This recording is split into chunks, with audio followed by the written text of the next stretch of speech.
Hello, everyone. It is so wonderful to be here with you. Before I even begin, I would love to see where you're from. So if you can just write in the chat box what country or place you are from. Chicago, Brazil, Sydney, Los Angeles, Dallas, Canada, Brazil, Mexico, Ukraine, California, Peru, Argentina, Morocco, Massachusetts, China, Peru, Canada, Colombia, Chile. Wow, that is Grenada, Canada, Israel, Riyadh, Utah, Venezuela. Wow, believe this is amazing. You know, I must say that I'm very excited, quite nervous. Part of me just doesn't believe that we are here. Those of you who have heard me speak about this know that creating a master's degree in happiness studies has been my dream for, well, essentially for just over 20 years. It was what, even before that, my mentor and I talked about it. And in so many ways, it's a dream come true. And I'm so excited about this finally happening, launching on October 24th, the first day of class. And I'm very excited that you're here, and I'm very excited to share with you a little bit about the MA in Happiness Studies. Some of you here I know, and I can see your faces are already participating in the certificate in Happiness Studies or graduates of the Happiness Studies certificate. Others, I don't think I've ever seen or met before, so you're new to the Happiness Studies Academy. And wherever you are, whenever you are, whatever experience you have in this area, welcome. And also a very warm welcome to some members of Centenary University who are also here, who are partnering with the Happiness Studies Academy, creating this Masters in Happiness Studies. So here is how today will work. So I will introduce very briefly, just in a few minutes, what this master's is all about, what it looks like, what it includes in terms of the coursework. And then we'll open it up for you to determine where we'll go based on your questions. So any questions that you have, from technical questions about applying to questions about the content, we're here to help you make the decision that is right for you. So why don't I start with an introduction of this degree in happiness studies. So again, this is the first of its kind in the world. There are degrees, as many of you know, in positive psychology, but that is just the psychology of happiness. A master's degree in happiness studies is an interdisciplinary degree that, yes, looks at research from positive psychology, and it looks also at what philosophers had to say about happiness, and it looks at what neuroscientists and historians and film and literature, and it integrates all these areas, all these fields of study to answer two very simple questions. First question, how can I help myself become happier? Second question, how can I do the same for others? And those others can be my family members, they can be my friends, they can be my employees if I'm a manager, they can be my coachees if I'm a coach, or my clients if I'm a therapist. They can be my students if I'm a teacher. This degree, this approach is relevant for every profession that I can think of. It's relevant for personal life as well as professional life. Why? Because we all want to become happier. First, because it feels good to feel good. Second, because there are many benefits to increasing levels of happiness. You increase levels of happiness, you become more productive, more creative. You increase levels of happiness, teamwork improves, relationships in general improve, productivity goes up significantly, performance, whether it's in school, whether it's in business, whether it's in in therapy, whether it's in coaching, increases significantly. So the degree is relevant for different fields and it draws on different fields. Specifically, the MA in Happiness Studies is a joint venture between Centenary University, which is physically located in New Jersey, a beautiful campus, which I hope that you will all visit. However, the degree itself is, as I'll mention shortly, is online. So while we will invite you and urge you to visit, you can also take it whether you are in Riyadh or Jerusalem or Nairobi or Washington, D.C. The length of the program is 20 months. It is a pretty set program, so is there, at least initially for the first few cohorts, less flexibility around it. So you start with a specific cohort and throughout the 20 months you go together with the students and with the professors.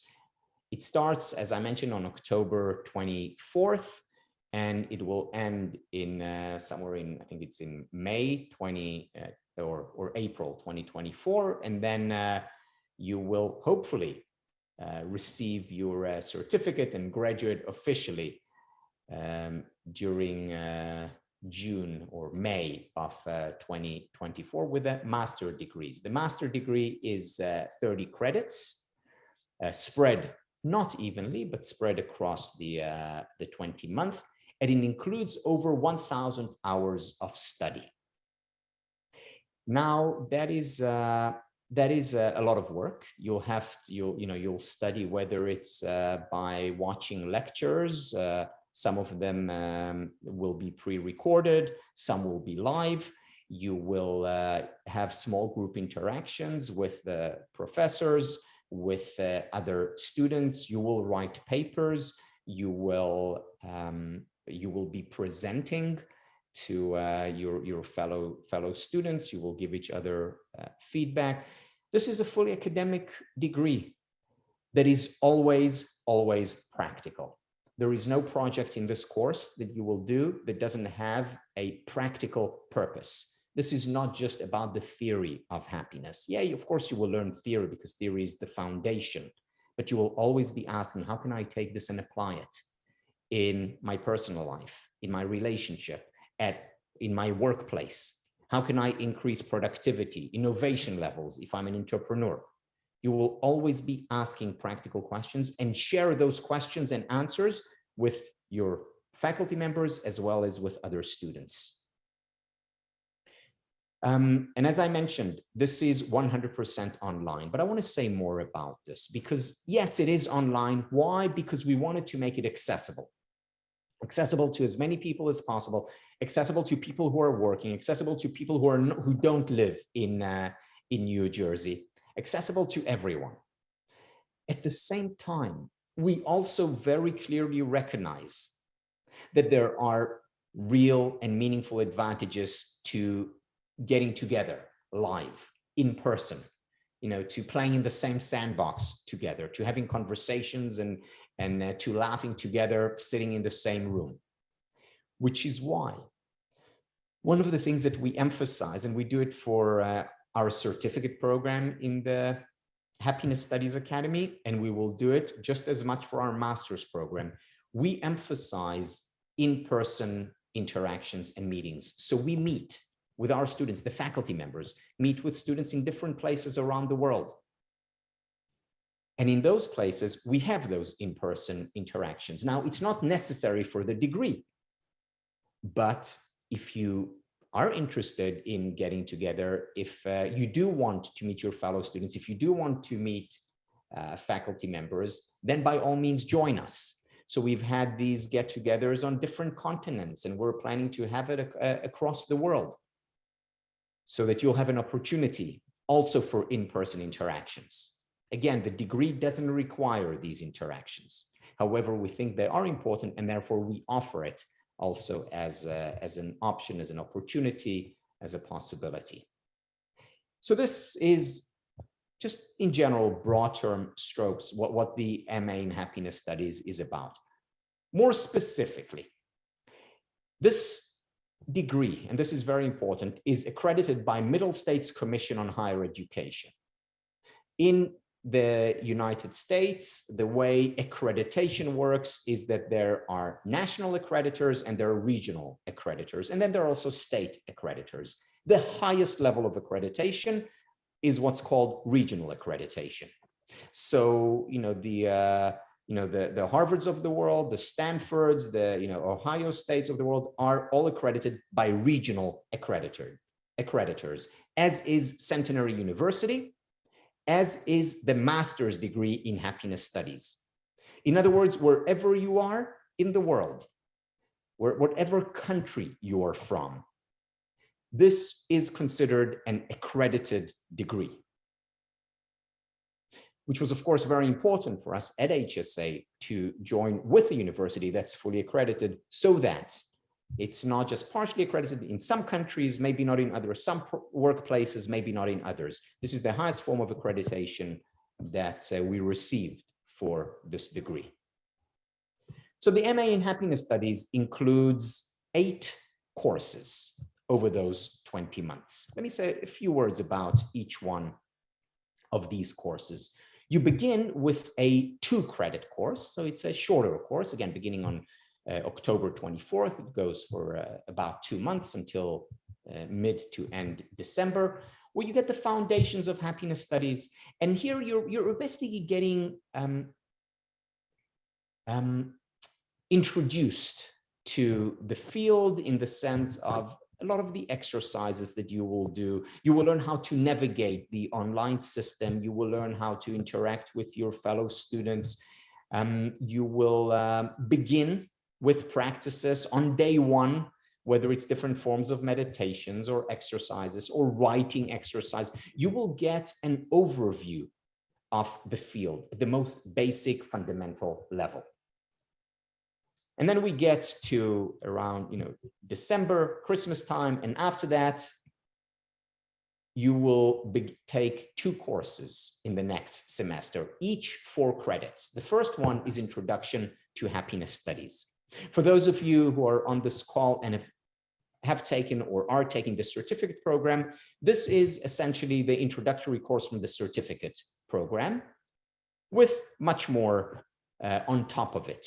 Meaning you write papers, you submit a project, you have presentations, you have more interactions talking about the content, digging deep into it. You really internalize this material in the Introduction to Happiness Studies. You learn about our SPIRE model. SPIRE is about spiritual, physical, intellectual, relational, and emotional well-being. You get an overview from the perspective of positive psychology, from the perspective of literature, philosophy, history, economics. You get a real, quite deep overview of this new field of study. So that's what you do in Foundations. Again, it's very practical. Throughout the course, you will get practices, exercises that you can apply at work as a manager, in your office if you're seeing clients as a therapist or a coach, with your children, with yourself. Again, highly practical, with a very strong theoretical foundation of what is happiness studies, what is this field. Another course that you will take during that same semester as you're taking Introduction to Happiness Studies is Integrative Leaders on Happiness.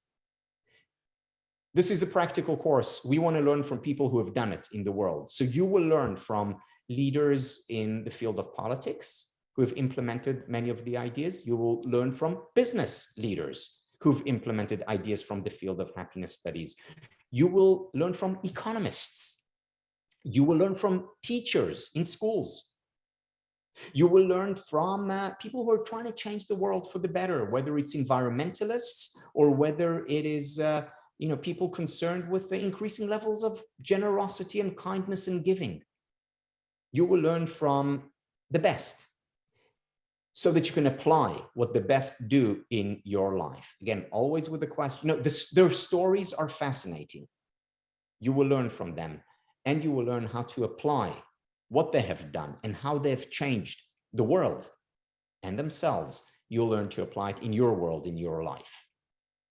So that's a class on leadership and happiness. So that's the second semester. In the third semester, once again, you'll be taking 2 courses, each 4 credits long. The first one is facilitating happiness. Once again, those who are taking the certificate program, facilitate, it's a similar course to that, more in depth, with papers and presentations and much more in-depth work, individually and collectively. Facilitating happiness is all about tools and techniques. Every week, you will be exposed to a new tool, to a new technique, a new idea that you can apply, once again, in your personal life, in your professional life, as an individual, for groups, for society. Evidence-based scientific techniques that have been tried and tested. And you will apply them first and foremost on yourself. And then in your environment, helping other people raise their levels of happiness. How do you facilitate happiness? The next course during that same semester is about philosophy and happiness. This is about looking at the greatest minds throughout history, whether it's Aristotle, Plato, Lao Tzu, whether it's Émilie de Châtelet, who wrote a very important book on happiness 400 years ago. So you will learn from the greatest minds in history and understand what they had to say. And again, not just at the theoretical level, always ask, so what de Châtelet wrote 300-400 years ago, what has that got to do with my life today? What does Plato or Lao Tzu have to do with my life today? And the answer is, first of all, a lot. You'll better understand different cultures because we're going to read philosophers from ancient Greece, from France, from the US, from North America, from Latin America, from Africa, from Asia. This is not just an interdisciplinary degree, it's also an international degree, where we look at different cultures and what they can teach us about happiness. Because surely Aristotle's idea of eudaimonia, of flourishing, has a lot to do with modern life today, whether you live here or in China or in Kenya. Also, the work of Lao Tzu is extremely relevant for people living in China or Japan or the UK and Germany or South Africa. And the work on Ubuntu, which is African philosophy, is extremely relevant in the modern world for anyone, wherever you live, whether you live in Africa or you live in the Americas or Asia or Europe or Australia. So we're going to talk about interdisciplinary fields, and we're going to talk about international approach to happiness. So that's philosophy and happiness. The next course, which is on its own, 1 semester, is what I call a Spire retreat. This is fully online, so it's not like you'll have to go to a retreat place, but you will be literally creating over a period of 15 weeks, so almost 4 months, your own retreat in your own home, where you will design a space for yourself, for meditation, for exercise, for reflection, for action. And throughout those 15 weeks, you will apply everything that you learned and more during the previous 1 year or so. You will apply these ideas so that you firsthand experience them deeply, because you'll experience them in every course. Even in the philosophy course, you'll have applied exercises. But in this SPIRE retreat, we're putting together a lot of the material, ideally all of the material that we have interacted with in the previous year, and creating a retreat that is aimed at significantly shifting that needle, that aims at significantly increasing your levels of well-being. This is a 100% applied course where you create your own change process. Now, you may be asking, well, this is an academic degree. This is a master's in, this is a master's degree. Yes, it is a master's degree. It is an academic degree that aims, in addition to presenting a very strong theoretical foundation, also aims to bring about change in yourself and by extension in the world. So this is the SPIRE retreat. In many ways, a culmination, but it's not the final course, because in the next semester, you take 2 more classes, and this is the final semester. This will be January of 2024. The first course is about whole being coaching, which will be about how do you take all that you've learned in the retreat and apply it as you help others. Because you've just gone through a very powerful process, 4-month process. How can you take these ideas and apply them in other people's lives, help them transform, change? And you will learn different coaching methods and techniques, whether it's positive psychology coaching, whether it's coaching that specifically comes out of happiness studies, whether it's a coaching designed by Marshall Goldsmith, considered the father of modern coaching practices, whether it's ACT, acceptance and ACC, acceptance and commitment coaching. So different, whether it's brief solution-focused coaching.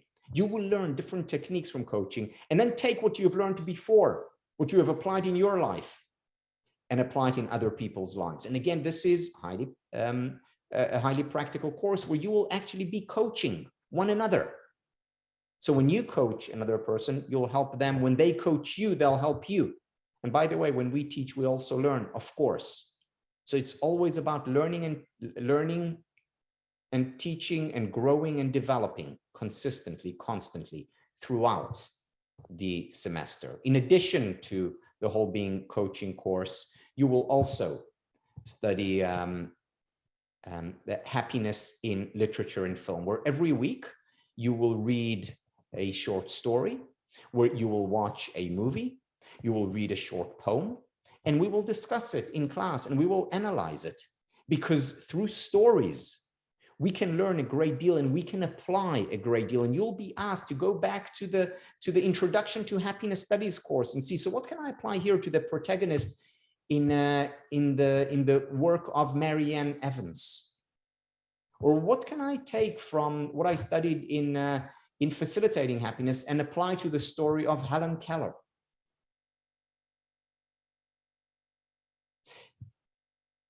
And in many ways, this integrates and brings together all that we have done before. So this is, in a nutshell, what the Masters in Happiness Studies looks like. You know,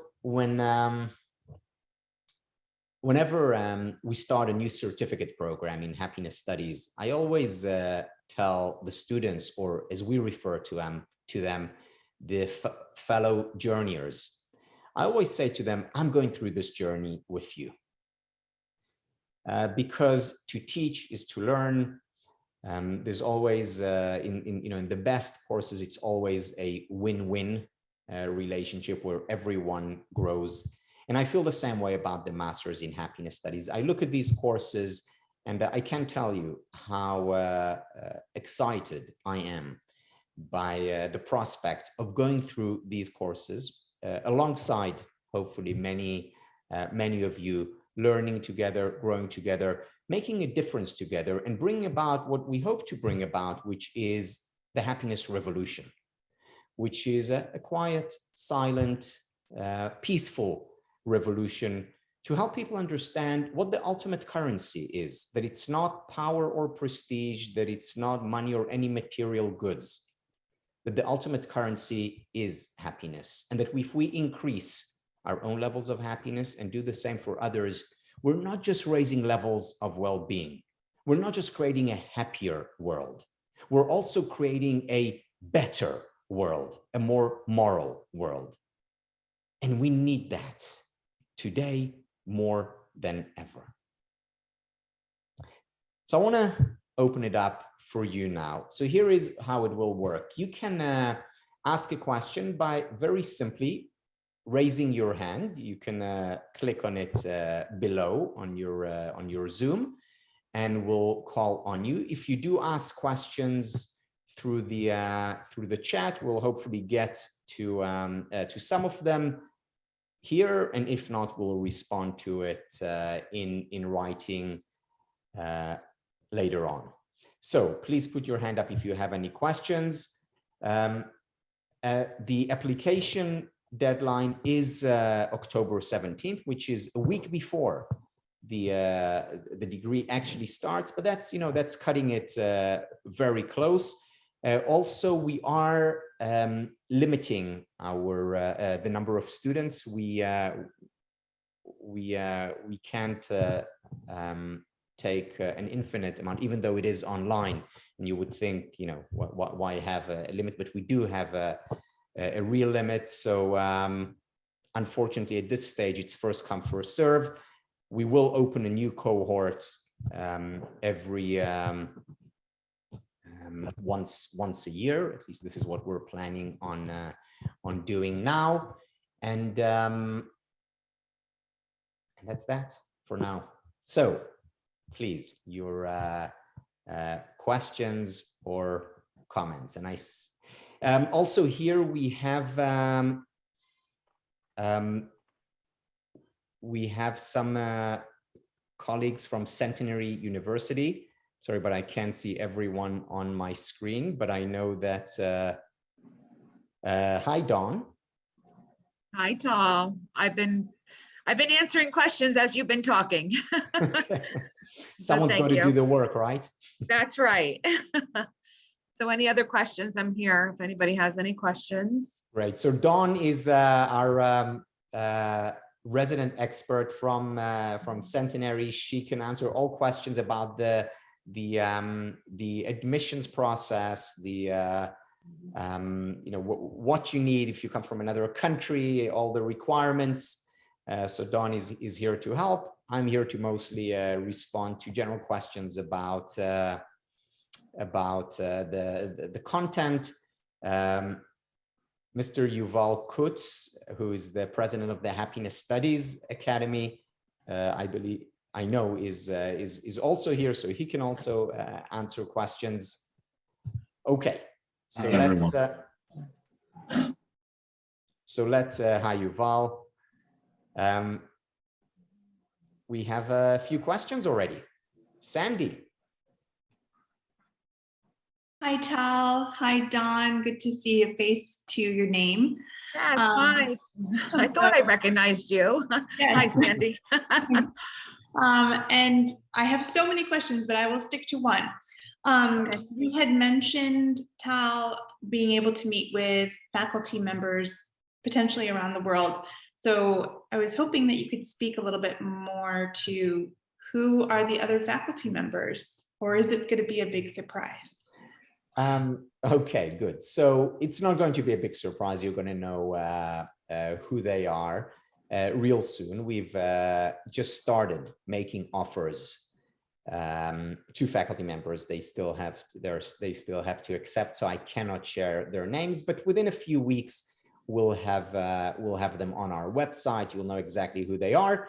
One faculty member who will certainly be there is me. I'm going to be part of the whole process. As I said, I'm going to take this course alongside with you. I'll be there with you in every course during every week. I intend to do the exercises just like you do. I'm going to grade myself, or actually give it up. No, but this is so I'm the only faculty member whom I can share that is, definitely going to be there all the time. The others coming your way soon, within the next few weeks. Okay, thank you. Thank you. So, Stacy, can you please unmute yourself? Hi, can you hear me? Yeah. Loud and clear. Hi, I'm the one that is from Massachusetts. And here in Massachusetts, we have a wonderful yoga retreat center out in the western part of the state called Kripalu. You know about that. Okay. So years ago, I haven't been there since before COVID, but I try to make it a habit to go at least once or twice a year. It's such a great place. When I was reading through their literature out there, that's how I first heard about your course, because I believe, and tell me if I'm understanding this incorrectly, you could take either this course or maybe it was just the certificate course through Kripalu. So if I'm right, can you tell me a little bit about if that's still happening, how Sure. it's different from this and all that? Yes, sure. So yes, I know Kripalu well, one of my favorite places in the world. Yep. So I used to go there for retreats, and later I started teaching there. So yes, I used to teach a year-long certificate program in positive psychology, not happiness studies, in positive psychology at Kripalu. I'm no longer doing it. I did it for 7 years. And the extension of that certificate in positive psychology is the certificate in happiness studies through the Happiness Studies Academy, which we're still teaching. And the extension of the certificate in happiness studies is the master's degree, which, as you saw, takes the certificate, builds on it, and extends it, to a grade. So there's a very big difference, obviously, between these in terms of depth, in terms of breadth, in terms of the disciplines that are looked at. But before I end, if you can go to Kripalu again, just do it. It's such an amazing place, and I can't think of a nicer place to recover in, whether you're from Massachusetts or coming in from the other side of the world. Yeah. Yeah, I feel blessed that I live in Massachusetts and I can be there in 2.5 hours. So amazing. Yeah. Okay, thank you. Thank you, Stacy. Carlos.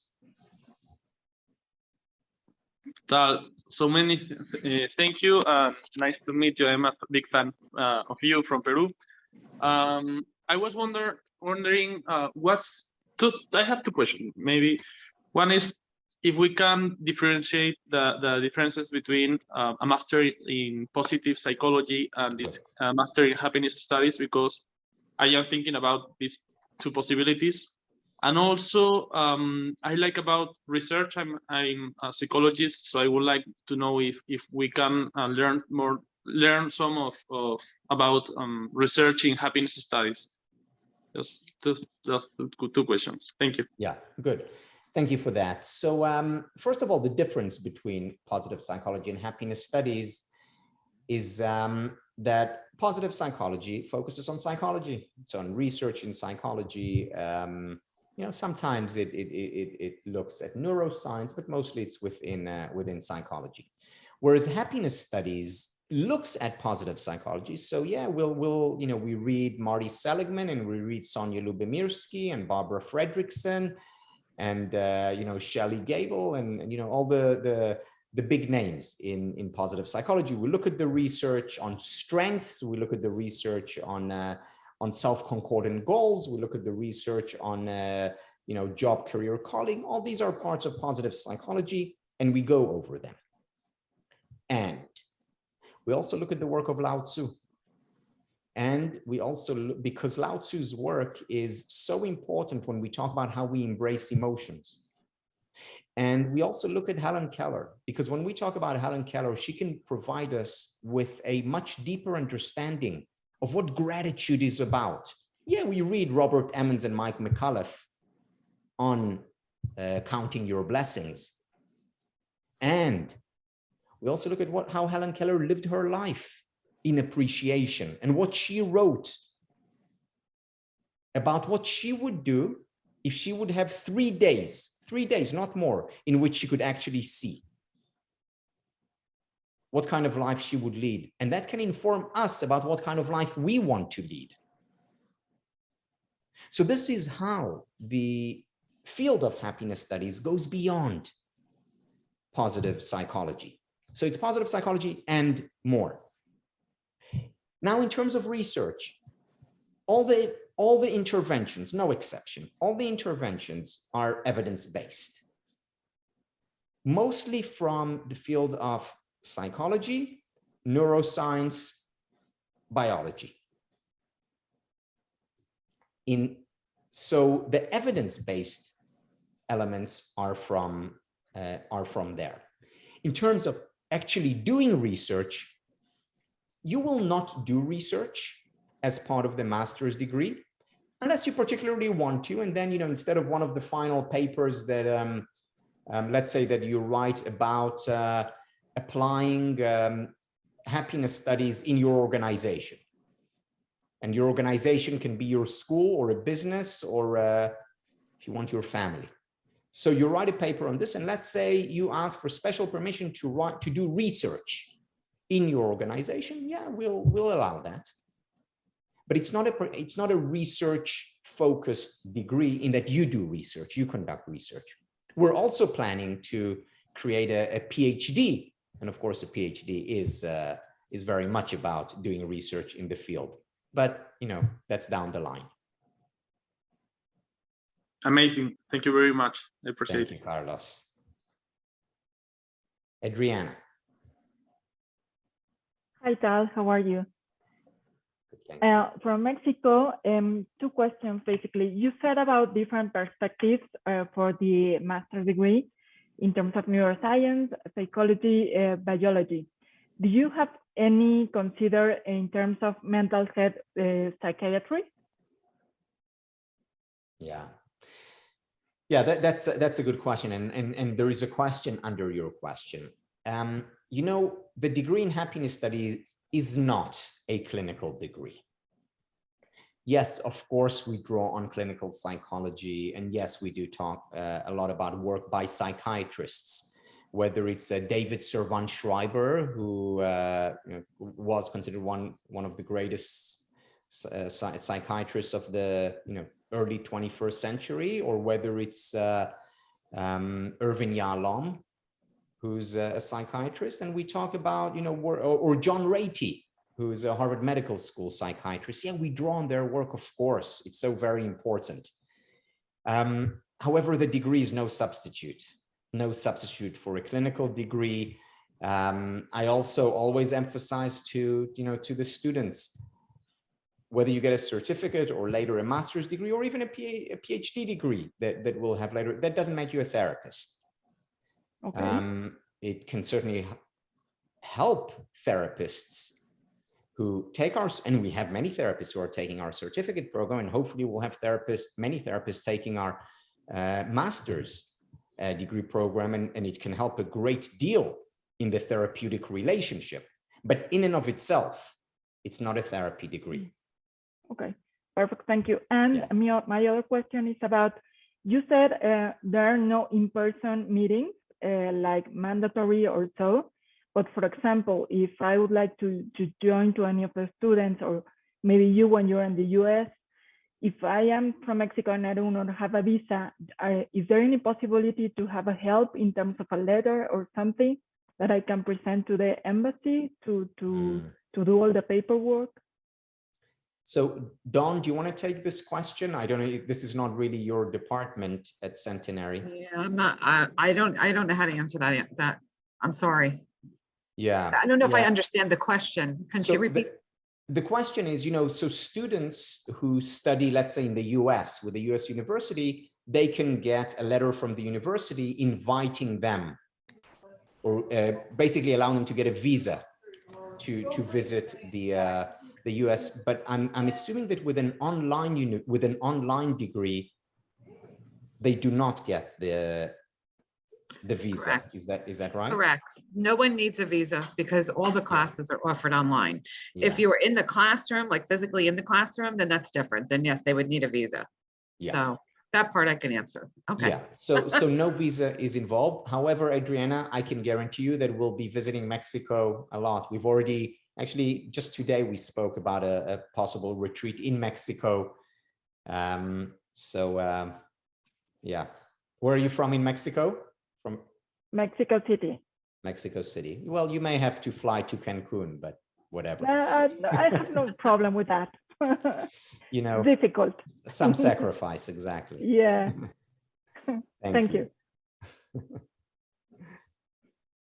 Allison. All right.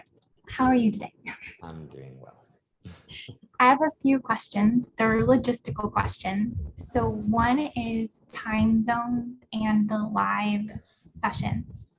How will that work? Good. So look, we're still waiting to see what the class will actually look like in terms of composition, and then find a time when we could all meet. We'll also have so we'll have a bigger class, which we'll have I guess between 100 and 200 students, and then they'll be subdivided into smaller classes. The big class will meet, and I will meet with that class just about every week. But then we'll also have them divided into smaller classes, and these smaller classes will all be in similar time zones. So yeah, we could have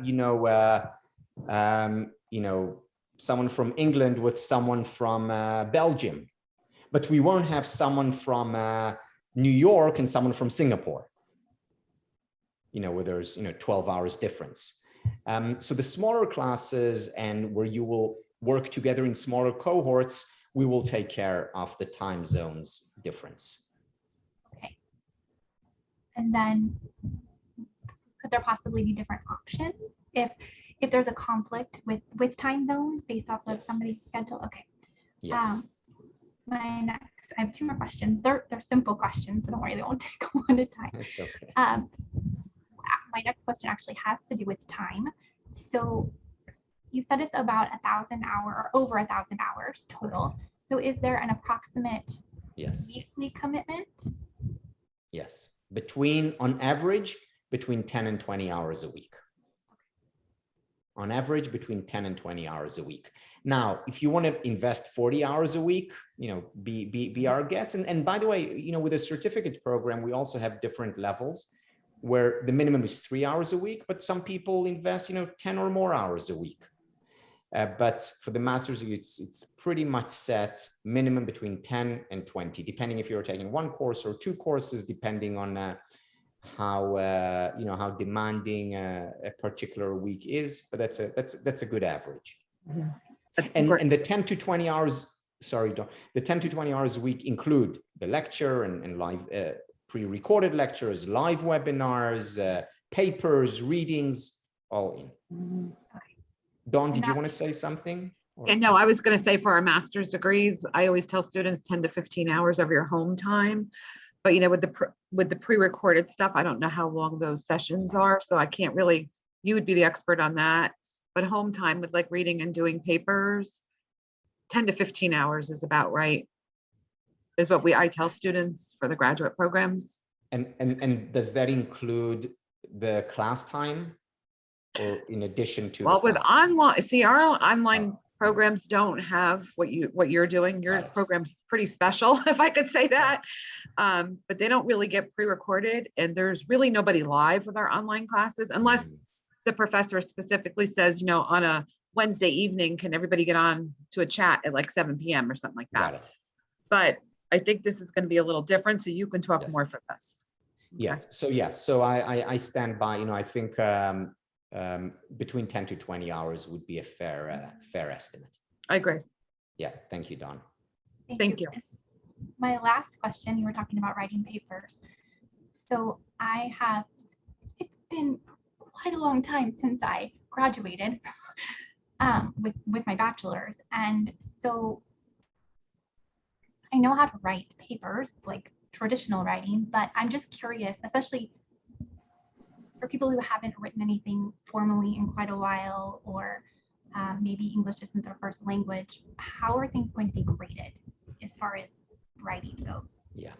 So here's the thing, two things, Allison. First of all, I wouldn't worry about it. We're not looking for, for literary masterpieces. That's the first thing. The second thing, your writing is going to improve a lot. I can guarantee it. Whether you are a beginner writer, or someone who hasn't written for a long time, or you're an accomplished writer, your writing is going to improve a lot for two reasons. Because you're going to write a lot, and when you write, you improve. And second, because you're going to read very high quality texts. And you're not going to read the high quality texts, 100 pages an hour. We emphasize slow reading rather than fast reading, deep reading rather than superficial reading. And when you deeply engage with the texts, that's when your writing improves, let alone your comprehension and your enjoyment of the text, of course. So I wouldn't worry about that. We're certainly not going to grade on, in a perfect world, seriously, there would be no grades in this degree. Abraham Maslow talked about his ideal school as a school without grades, because everyone is intrinsically motivated. But we are accredited by the powers that be, and we have to include grades in our degree, but they're not going to be a big deal. What we're looking for more than anything is your investment in yourself, in your learning, in your personal growth, in your environment, the growth of your environment. That's what we're mostly interested in. Thank you very much. Thank you. And by the way, one other thing, Allison, I was just thinking about this as now. I know which faculty members we are reaching out to. So there are a couple in particular who are very good writers. And if someone is specifically interested in improving their writing, they can ask to be, to work more closely with those faculty members. I mean, you'll get an opportunity to work with all faculty members.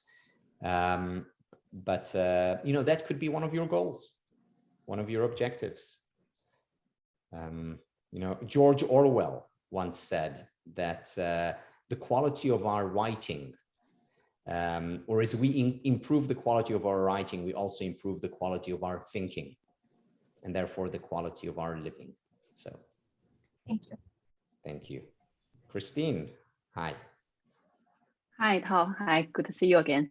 Actually, my question was regarding, for those who completed the certificate program, who already finished the certificate program, what will be their arrangement during when you come to the section of introduction? But I just saw Dawn's reply in the chat. She's saying that no cost from the certificate program will transfer into the degree. Does that mean that when you are getting to the, for example, introduction to happiness study, we still need to attend all activities, live webinar and everything? The only difference will be that there will be some discount in terms of the tuition. Is that true? Not exactly. So, Dawn is right. Okay. The credits cannot transfer because the happiness studies on its own is not a university, and there is no university credit for the courses. However, you've already watched the lectures. You've already done many of the exercises. So a lot of the work that's being done, you've already done. Now, in terms of the papers, you'll have to submit them because you didn't submit any papers for the certificate program. In terms of the the final project, you'll have to submit. In terms of the team meetings, you'll have to participate in those, but your load will be significantly lower. than a person taking it for the first time. Now, I know that some of the students from the certificate program have already applied and gotten into the program, and they said, you know, we're actually going to watch the lectures again, the pre-recorded lectures, that is. We're going to watch it again. And of course they can do it, but you don't have to. So you will have a lot of discount, not just in terms of the price, but in terms of the amount of time that you will need to invest. Yes. Thank you. Thank you. Desmond. Hi, good evening. I'm Desmond John. I'm from the Caribbean. I'm from the island of Grenada. I am very intrigued by the course and the outline of the course. And it does appear to me to have significant relevance to daily life, basically. As I listen to the outline, I would wish that you provide some more information on the retreat, because I think the retreat will be a fundamental important part of the course, because my understanding from what you have said is that it encapsulates the year of learning, so to speak. And I think that would be important, particularly when the courses after retreat will be treating with coaching, it literally putting you on foot to go out there, implement, get employment. I mean, it's a very, for me, it's a very interesting course, and I'm brand new to this, so I don't have no knowledge of that prior.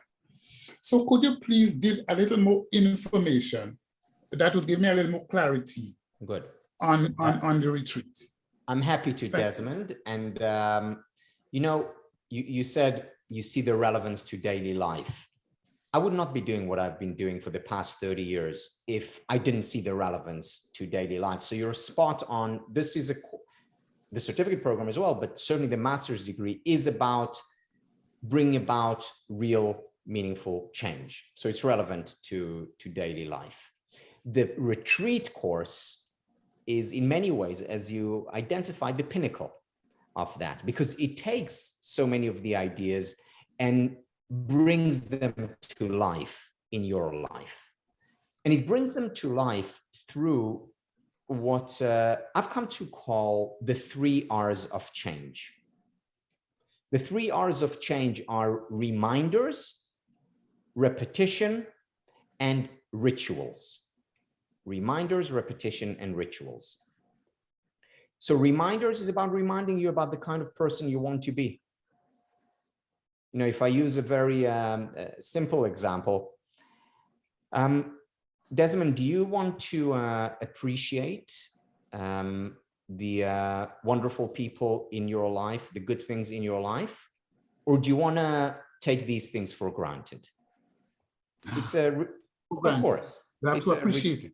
Yeah, easy question, rhetorical question. I don't think there's anyone on this call who would say otherwise. So we all want to appreciate the good things in our lives. And yet, we know from research by a number of psychologists and also from our personal experiences, we know that most people, most of the time, take the good things in their lives for granted.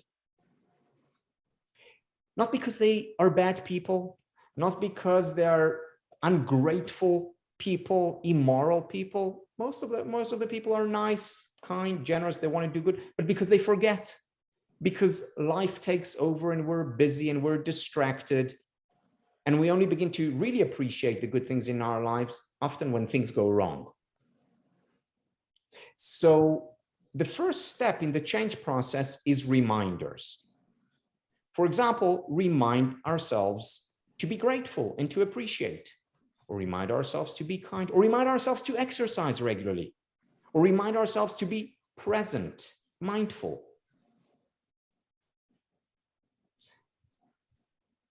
So this is one of the things that you'll have throughout the 20 months but also specifically throughout the retreat, reminders of the kind of person you want to be, the kind of life that you want to lead. Second, repetition. No change can come about without repetition, because you can do it once or twice, but that's not enough to bring about deep, meaningful, real, lasting change. You must have the repetition to do it over and over again, day in and day out. Some psychologists say you need it 21 times, 30 times, or 90 times. Depends on what you're trying to bring about. But when you repeat over and over again, after you remind yourself to do it, then you're creating rituals. Then you're creating literally neural pathways in your brain around a particular behavior, around a particular way of being. And then it's embedded, then it's second nature, then real, deep, meaningful changes come about. You know, Desmond, when you were a little boy, your mom reminded you to brush your teeth, just like my mom reminded me. And then I did it over and over again, repeatedly. She doesn't need to remind me anymore. And your mom doesn't need to remind you anymore, because it's a ritual. It's part of who you are. And in the same way, we want to create healthy life rituals. But to do that, we need to go through a process. It's not just, oh, I read a book about the kind of person I want to be in the world. Not enough. And that's why we need the retreat. To attain deep, meaningful change, to really shift that needle and bring about lasting change. And the whole 20 months is built around reminders, around repetition, around rituals. It's just that the retreat is much more intensive and intense. For 4 months, you're going to be working on yourself, on shifting that needle. I can promise you those 4 months will, on the one hand, be very exciting and a lot of fun. At times, they'll be very challenging. But you know, to bring about real, meaningful, deep change, some resistance is essential. Just like when you go to the gym, you need some resistance in order to grow stronger. In life, too.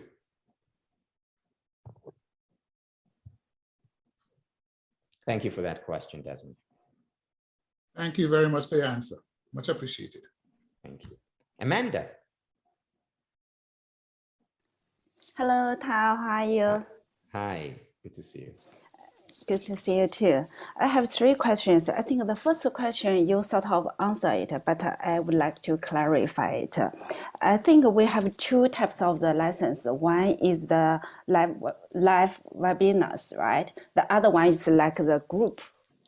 Like you said, the smaller licenses, like the group discussion, group license, something like that, right? And because I'm in Sydney, I'm really worried about the time difference. So like the weekly, a lot of weekly webinar, it's just too late for me to attend. So you said you will look at all the students from like enrollment and decide like, but if the live like webinar, the time is not suitable, what should I do? I think not so many people from Australia will enroll. Yeah. Look, if we'll make it work. We'll make it work. So first of all, of course, for the smaller groups, that's easy. You'll be with people either from somewhere in Australia, China or Singapore, or Asia. Yeah. That's easy. Yeah. For the larger group, we'll have to find a time or times, if necessary, that work for everyone. But yes. But this is live. Do we have the recording, like just in case if not working? You will also have the recording. Yes, of course. To like for the student to look the live sessions are all going to be recorded. So even if you were there or if you weren't there, you can always watch it after. Okay. Yeah.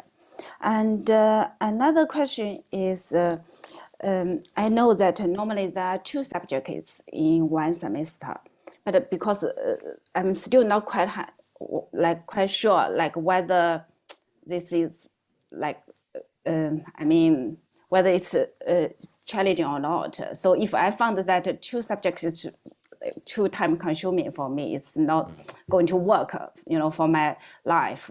Can I choose like one in the future for the next semester? Do I have this option? As of now, no. So right now, because we're a new program, we still don't have enough overlapping faculty, meaning we don't have people who can teach. We have very specific people who can teach very specific courses. In the future, in certain semester, right? So it will have to be, you'll have to work with your cohort. Yeah, that's why I said between 10 and 20 hours. Those weeks when there are 2 courses, it will be closer to 20 hours. All right, I understand. Yeah. Okay, and so this brings my next question. If I found that I'm not really ready for, the first enrollment of the master course, when like the second probably will be? The second one will begin in the summer of 2023. So around about a year from now is when we start the next the one after this one. So this one, 24th of October. The next one will be in the summer. And then our goal, as of now, things may change, but as of now, is every summer to open a new course. We wanted to open it this summer, but we just got accredited and we didn't have enough time to launch. I understand. Yeah, because I'm really interested with the course, but still need to work out, the time, yeah, and find out when the best time to do it. Yeah. Okay. Thank you so much for the answers. Thank you, Amanda. Javier. Hi, Tal. Hi. Very quick question. I've been enjoying your certificate. So what will you recommend or what will you suggest if you want to jibe the certificate with the master program? Which will be a recommended path? Just getting your input on that. Thanks. What, if you want to do them both together, you mean? Or what will you recommend? Or what will you think will be more beneficial? If you already enroll in the certificate and you have this opportunity of this new program, which will be the best way to jibe those 2 programs, if possible? It's just something that I'm thinking. I'm enjoying your present certificate, but I'm interested in the master's program. So I'm trying to see which way to jibe them. Yeah. So you see, Javier, I know you recently started the certificate program. So one way to do it is to say, okay, I'm going to complete the certificate program, and then if you want more, go for the master's degree. On the other hand, you can say, I've done some of the certificate. I've seen that, I want to do more of it, and then you just join the master's program. In which case, I would stop the certificate program. Now you could say, but I've already studied it. So the things that you've studied, you don't need to do again in the master's degree, or you can go over them again. Javier, I go through the course over and over again.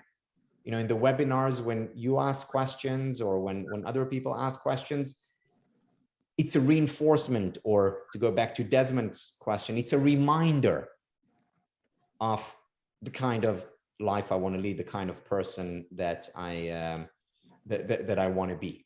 So it really is up to you. You can wait a couple of weeks or months to decide. But there really is there's only reinforcement with the masters. It's not like they're in opposition, but if you do start the masters, then I wouldn't say, okay, continue with the certificate and do the masters at the same time. I think that would be a bit much. All right, thanks. Yeah, thank you, Javier. Thank you. Thank you. Adriana. Okay, again, from your experience with the certificates, you may have had students that are not active. You explained like the overview of the master's degree, that you do not necessarily have to work in an organization or being a coach or being a therapist, but imagine you have only one person that is not active in any field, but yes, you can apply that to your life as well and to your surrounding. But how do you see the impact or not being active in terms of group interaction? Yeah. So we have people in the certificate who are taking the certificate simply because they want to be happier themselves. In fact, I know that most students first and foremost take it because they want to be happier for themselves and they want to apply it elsewhere. So some may want to apply it in their family, others may want to apply it in their job.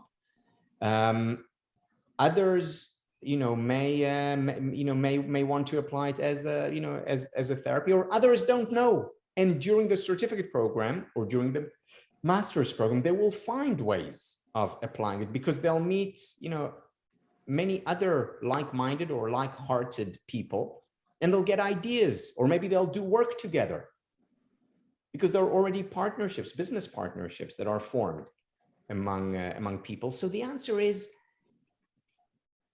yeah, of course you can take it. In fact, I recommend that first and foremost, you take it for personal development, for personal growth, and then apply it to any area that you want to, but you don't have to. Okay, thank you very much. Yeah. Thank you.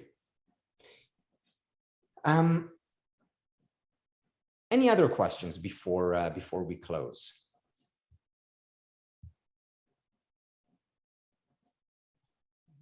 Irit. Hi, Tal. Hi, Don. Thank you for this great information. And really want to start that, Tal. I'm a big admirer of your work, following after everything that you do last 10 years. And you're really bringing this, really big dream coming true through this master's. I'm super, super excited. And Don is helping a lot with all the needs for international trained professional to go through WES. It's not easy process and to get this done. So thank you very much for this. I'm already getting a lot of support. My question is like that. I'm from Canada, from Alberta, Edmonton, and for many years I'm working as a settlement professional, working with newcomers, especially international trained professionals. So I see in my work need in coaching elements. Do you see any correlation between this program to the coaching skills, tools that's offering courses that are available today in the market? Yeah. So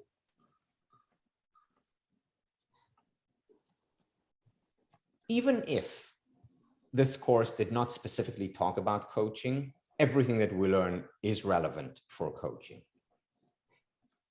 And we also have specifically a coaching course where we apply all these in actual coaching relationships. So the relevance of it is extremely high. In fact, I was a while back, I was invited to give the keynote at the ICF, International International Coaching Federation Convention. And what I said in my talk there was that the future of coaching depends on whether or not it ties itself to scientific evidence. And I still stand behind the saying. Just recently, I spoke at WBEC, and I said the same thing. I said the future of coaching depends on, and your effectiveness as a coach, because I spoke, to 2,000 coaches there. Your effectiveness as a coach is determined by whether or not you tie your work to evidence-based, data-driven, scientific research. And this is what this degree will provide coaches with. So Irit, you'll be able to take ideas, I bet you, from almost every week throughout those 20 months, almost from every week, you'll be able to take ideas and say, okay, this applies to this coaching situation, and this applies to this coaching relationship, and this applies to this program that I'm developing, because they're two sides of the same coin. What is coaching about? It's about helping people fulfill their potential. What's the science of happiness about? Yeah. Okay, so thank you very much. I'm very excited. I do see a lot of similarity, and just a technical part I've been wondering if you have any collaboration with this association they're providing coaching, or have any plans to do that. It will be exciting. Yeah, so we do collaborate with some coaching organizations like IPAC. We also, our certificate program also counts as a continuing education through ICF. So yeah, there's a great deal of overlap. Wonderful. Thank you so much. Thank you. Thank you. Jim. Hi, Tal. How are you? Hi. Good. Good to see you. Good to see you as well. I'll throw this out. I don't know if you can answer it or maybe one of the faculty. I am an adjunct professor at a university in Massachusetts. And my question is, will this master's degree qualify me to then create a course at the bachelor's level in the study of happiness? So, Jim, I officially grant you the right to create a course on the bachelor's level. You don't need a master's degree to do that. I mean, again, you've studied the field, you know this field, you can create it.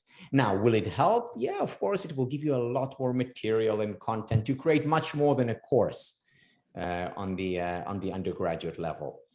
But you have more than enough knowledge, ability to already do that now. Well, I didn't know if there was a credentialing level, because I've been invited to rewrite existing programs, but I didn't know about creating a brand new one. That's a great question, actually. So I didn't think you meant that. So we're actually working right now with faculty from Centenary on specifically with one of the really very important psychologists, especially in the area of addiction, Keith Morgan, and we're working together on creating standards for this field. Just like you have standards for for becoming a psychologist. However, you can still teach a psychology course on the undergraduate level, even if you're not an accredited clinical psychologist. In the same way, I suspect that 20 years from now, you'll be able to create a course on in happiness studies when in 20 years, even if you have not taken a degree in happiness studies. Now, this is very important, Jim, and I'm glad you asked this question. If you want to create such a course and you'd like our support and help, as you know, we're always game.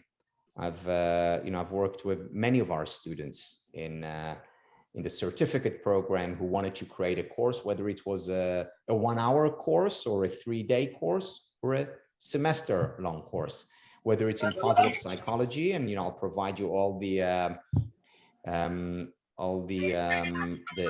syllabus, or whether it's in happiness studies, and I'll do the same. So if you are interested in creating a course like this, just let me know, and I'm more than happy to help. Thank you, Tal. Very interesting. And if you join the masters, that would be great too. Already signed up. Thank you. Okay, great. Thank Hi, you. Jim.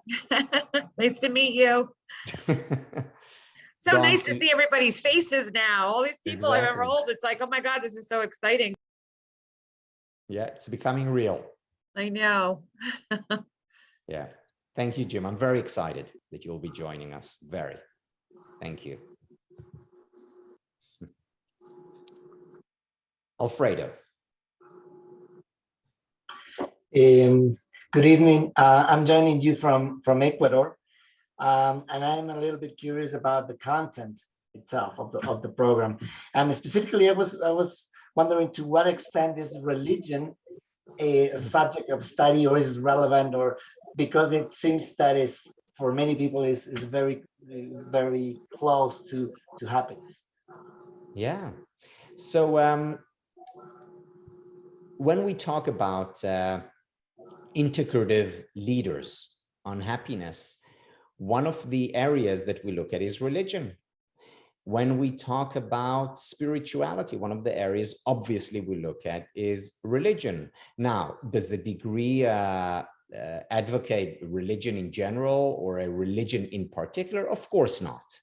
You know, each to his or her own. However, whether you're religious or not, it's important to recognize that religion has a lot to teach us. There's a wonderful book, and actually one of the people whom we'll read as part of the certificate program, by Helen de Botton.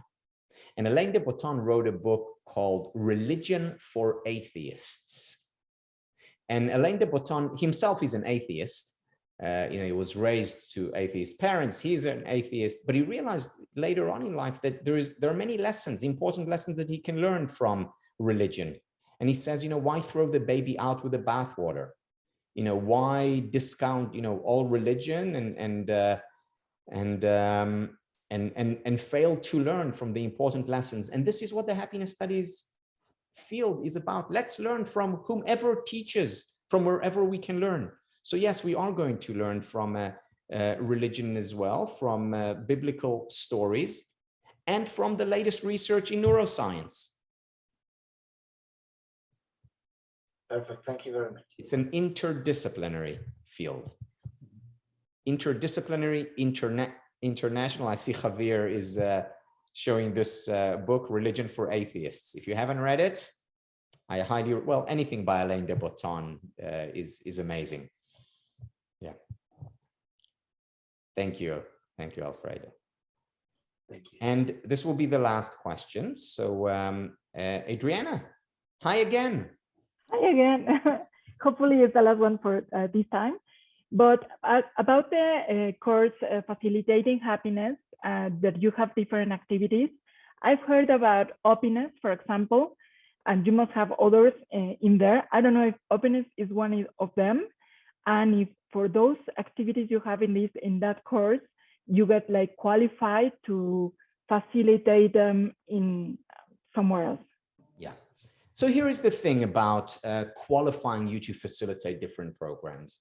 We have a very important part of the Happiness Studies Academy is our alumni and business club.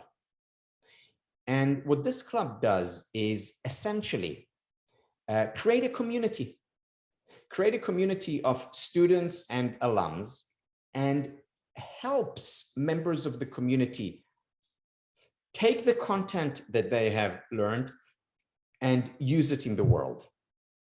So whether it's by offering programs like Happiness, which is an app that applies happiness in the workplace, or whether it's you know, what we call Happiness in a Box, which is a program that you receive if you're a graduate from, you know, whether it's a certificate program or the master's degree, and you can use that to teach in organizations. Or now we're just yesterday or the day before, we had a meeting about a program for schools that you'll be able to offer, whether it's after school program or if you're a teacher in school program. And we provide all these packages for our graduates. And the Alumni and Business Club facilitates a lot of these programs, offers a lot of these packages, so to speak, that will help you impact the environment that you want to impact. And again, whether it's a one-on-one as a coach, whether it's in your organization or your family or a school, you will get all these tools, techniques. You will get all these all the abilities to facilitate different programs in different places. Okay, perfect, thank you. And this is a good place to end. Sorry, one last person, Judy. I just wanted to mention there are a couple of questions in the chat related to how many hours are going to be on Zoom and how large is the breakout groups going to be? Right. So in terms of the number of hours on Zoom, the big class, the weekly class, will be 90 minutes every week, where we get together, well, I'll be, where the other faculty members will be. During those 90 minutes, we'll have small group sessions, we'll have large, group discussion, maybe, short lectures. So that's the once a week. In addition, you will also meet in much smaller groups, groups of 4s, where you will work together on particular projects or discuss particular things from the classes. In addition, you will have access to faculty members where you'll be able to interact with them either in very small groups or one-on-one as part of the class. So I'd say on average, probably plan for, in addition to the hour and a half, maybe another hour. It could be 3 hours if you want to be more engaged, but I would say a good rule of thumb would be another hour or 90 minutes of further interaction. Thanks. Thank you, Judy. So I talked a little bit about community, and I want to end by talking about community because that's what we're mostly about. Yeah, you will learn interesting stuff throughout the master's degree. I promise you, you will learn useful stuff throughout the master's degree. More than anything, though, I think you will also develop and create very meaningful and deep relationships. Yes, online as well. And then again, whether you meet with people in Mexico, you meet with fellow classmates in China or Brazil or wherever you are. And having this community and interacting with this community is something that is very special and very powerful. And it's very special and powerful and helpful when you're going through good times and when you're going through difficult times, because that's part of life too. And I hope you join us and become part of this community, a community that is dedicated to the happiness revolution, a revolution that starts within and expands to our loved ones and beyond. So thank you for joining us. If you have any questions, you can email us at info@happinessstudies.academy. You can email, Dawn, did you put is the centenary email? I've put my email address up there quite a few times, so I could put it up there again. Great, thank you. And you'll get an, and if you email the Happiness Studies Academy and we're not sure of the answer, we'll direct you to Centenary or vice versa. But you'll always get an answer. And what else can I say? But thank you, and I hope to see you soon on this journey together. Take good care of yourselves and others. Bye-bye.